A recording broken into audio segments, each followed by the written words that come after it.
به جرئت میشه گفت شاید سرنوشت اقتصادی کمتر کشوریه که به اندازه کشور آرژانتین عبرت آموزه. داستان آرژانتین به شدت حس همزادپنداری خیلی از ماها رو تحریک میکنه. این کشور یکی از اون کشورهاییه که بارها به خاطر تفکرات سیاسی و اقتصادی درست و غلط حاکمانش از فرش به عرش و از عرش به فرش رسیده.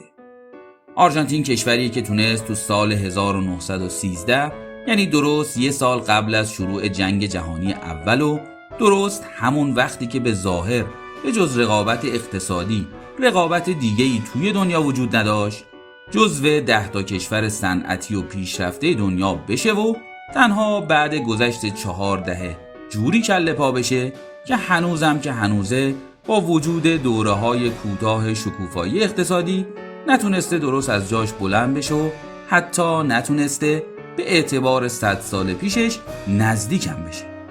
دوستان سلام، من علی پیشوایی هستم و شما عزیزان بیننده کانال اقتصادی ارز بدون مرز هستیم.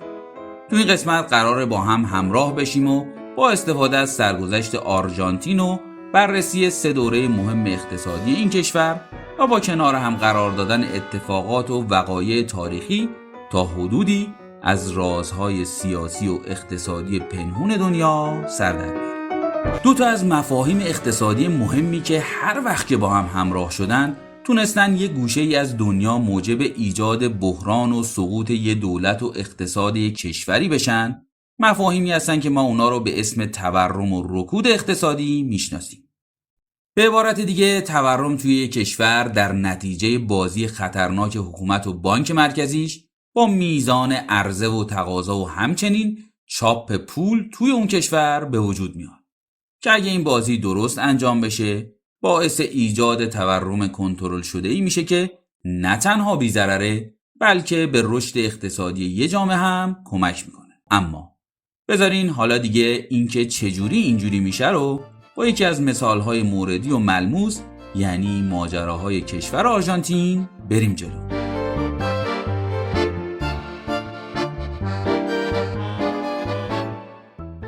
اواخر قرن 19 و اوایل قرن 20 یکی از دوره‌های تاریخی بود که به خاطر رشد چشمگیر صنایعی مثل صنعت کشاورزی و صنعت حمل و نقل و بعدم صنعت نفت تقریبا تمام دنیا شاهد رشد و توسعه اقتصادی زیادی بود و تو این بین آرژانتین تونسته بود از سال 1880 تا تقریبا سال 1907 به خاطر داشتن زمینای حاصلخیز زیاد که اونا رو زیر کشت گندم و ذرت برده بود و همینطور هم دامپروری خوب و البته مدیریت درستی که داشت سهم زیادی از بازارهای جهانی این کالاها رو واسه خودش کنه و با درآمد سرشاری که ازشون به دست می آورد زیر ساختای حمل و نقل و صنایع و توی کشورش گسترش بده و به سرعت رشد کنه. اما این تازه شروع ماجرای آرژانتین بود و دقیقاً تو سال 1907 بود که اونا اولین بهره برداری رسمیشونو از منابع نفتی که 2 دهه قبل پیدا کرده بودن شروع کردن و اینجوری اولین زنگ خطر رو واسه غرب به صدا در آوردن. حالا دیگه اونا داشتن هم از فروش محصولاتشون سود سرشاری می بردن و هم از فروش نفت و هم از سیل عظیم سرمایه‌ای که از هر طرف به سمتشون می اومد و همه اینا هم باعث ارزشمند شدن پولشون و طبیعتاً ثبات بیشتر اقتصادیشون شده بود. بازار کسب و کار توی آرژانتین به قدری رونق گرفته بود که اونا با کمبود نیروی کار مواجه شدن و همینم باعث این شد که کشور آرژانتین به بهشت مهاجرین اروپایی تبدیل بشه و اونا با دستمزدای خوبی که میدادن از همه طرف نیروی کار ساده و خبره رو میکشوندن سمت خودشون.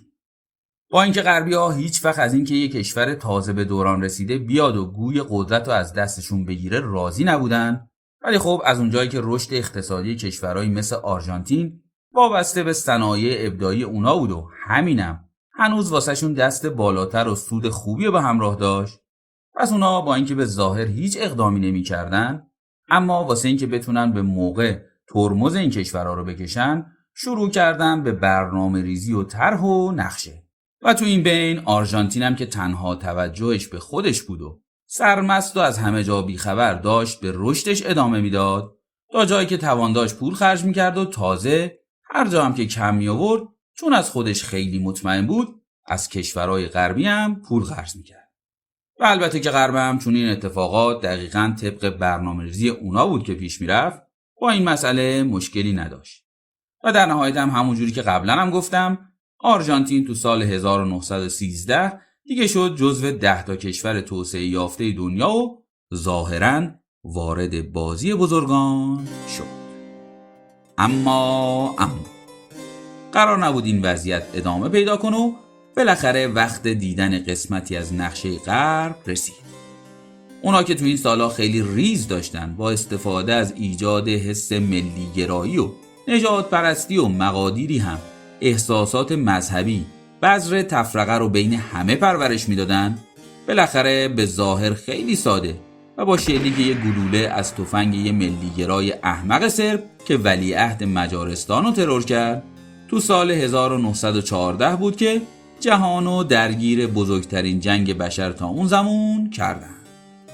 پرانتز باز دوستان، غرب کلیدواژه‌ایه که من برای کشورهای قدرتمند اقتصادی مثل آمریکا و انگلیس و روسیه و آلمان و فرانسه به کار میبرم. پرانتز بسته. با شروع جنگ جهانی اول تموم معادلات اقتصادی که تا قبل اون جواب میدادن به هم ریخت.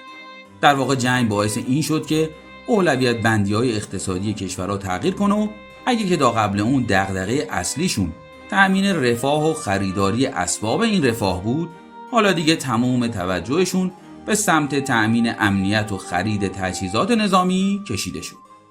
و خب کی این وسط قرار بود سود کنه؟ آفرین، کشورهایی که صنایع نظامی پیشرفته تری داشتن. و خب کی تو دنیا بهترین کارخونه‌های اسلحه سازی رو داشت؟ بازم آفرین، کشورهای غربی.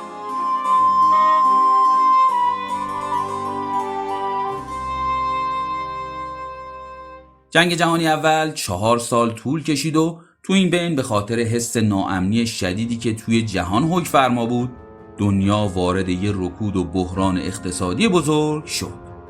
دیگه خبری از سرمایه‌گذاری و رشد اقتصادی نبود. نیروی انسانی زیادی از دست رفته بود و خسارت‌های ناشی از جنگ همه رو گرفتار کرد. اقتصاد خیلی از کشورهای ضعیف که خواسته یا ناخواسته وارد جنگ شده بودن تقریبا نابود شده بود و خلاصه اوضاع اصلا خوب به نظر نمی‌رسید.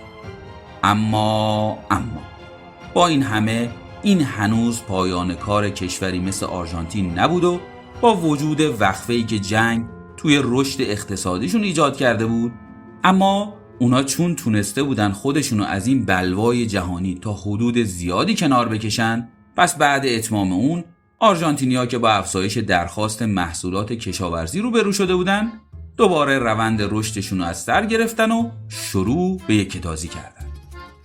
اونا حالا دیگه محصولاتشونو به همه جا صادر میکردن و در سایه مدیریت اقتصادی درست و با استفاده از سبک اقتصاد آزاد تونستن تا سال 1929 خودشونو چند پله بالاتر ببرن و این بار 6مین کشور پولدار دنیا بشن.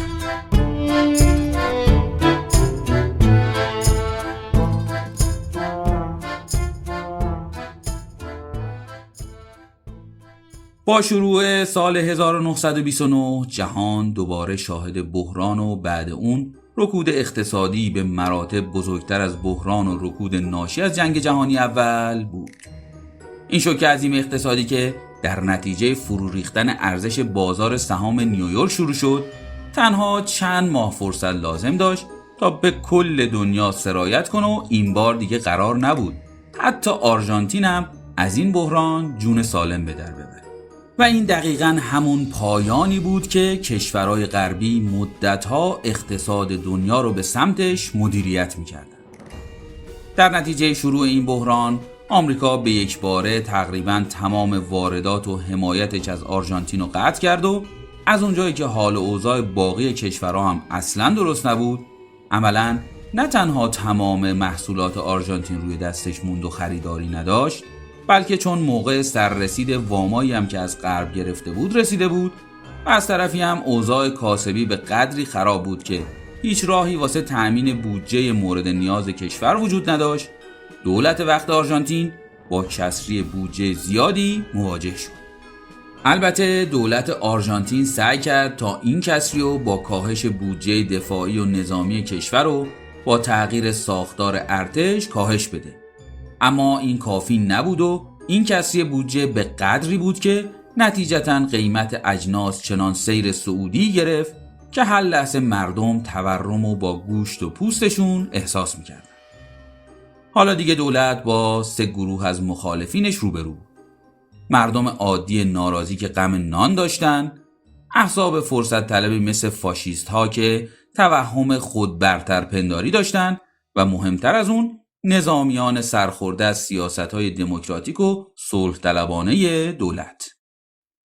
دیگه زمان اون رسیده بود که آخرین قسمت نقشه هم پیاده سازی بشه و این کشور توسعه یافته ثروتمند هم که مدت‌ها بود خاری توی چشم غرب شده بود از لیست برترین ها در بیاد و بره دنبال بازیش. پس در نهایت تو سال 1930 بود که غرب با خالی کردن پشت حکومت وقت آرژانتین و حمایت از نظامی‌ها و ملی‌گراها کار اونا رو برای کودتای نظامی تسهیل کرد و دولت دموکراتیک سرنگون و روزهای سیاه و افول آرژانتین آغاز شد. اما اینکه چجوری این کودتا آغازگر روزهای سیاه آرژانتین شد و چه اتفاقاتی بعد اون افتاد که دیگه آرژانتین اوایل قرن 20 نشد، قضایای مفصل و جالبی داره که قراره توی یه ویدیوی دیگه و به زودی براتون بگم. پس لطفاً اگه از این سبک من در ارائه مطالب خوشتون اومده و یا انتقاد و پیشنهادی دارین، حتماً با سابسکرایب و لایک و کامنت منو هم در جریان بذارین. اینجا عرض بدون مرز و من ارادتمند شما علی پیشوایی هستم. با امید میهنی آزاد و آباد، موفق و پیروز و تندرست باشید.